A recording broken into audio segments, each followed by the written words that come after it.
చిన్నపిల్లల కథలు. ఈరోజు కథ పొగడ్తలతో పడగొట్టిన నక్క. ఒకరోజు ఒక కాకి ఆహారం కోసం వెతుకుతుంటే ఒక రొట్టె ముక్క దొరికింది. కాకి చాలా సంతోషంగా ఆ రొట్టె ముక్కను నోట్లో పెట్టుకొని ఎగురుకుంటూ వెళ్ళి ఒక చెట్టు మీద కూర్చుంది. నోట్లో రొట్టె ముక్క పెట్టుకొని ఎగురుతున్న కాకిని ఒక నక్క చూసింది. వెంటనే ఆ రొట్టె ముక్క కావాలనుకుంది. కానీ ఎలా? కాకేమో చెట్టు మీద ఉంది, నక్కేమో చెట్టు ఎక్కలేదు.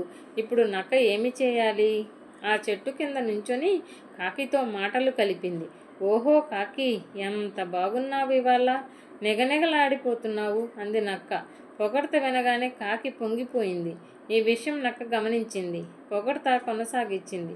ఆ మెలమెలా మెరిసిపోతున్న కళ్ళు, సూటిగా ఉన్న ముక్కు, బ్రహ్మాండమైన నీ రెక్కలు, అసలు ఎంతసేపైనా రెప్పబాల్చకుండా చూడవచ్చు. నీ శరీరం ఎంత అందంగా ఉంటే ఇంకా నీ గొంతు ఎంత అదిరిపోతుందో ఊహించుకుంటేనే ఆహా, అసలు ఒక్కసారి నువ్వు పాట పాడితే వినాలని ఉంది. ఒక్క పాట పాడవా అని అడిగింది. పొగడ్తలతో ఉబ్బిపోయిన కాకి వెంటనే కావు కావు అని నోరు తెరిచి పాట మొదలుపెట్టింది. నోట్లోని రొట్టె ముక్క జారి కింద పడిపోయింది.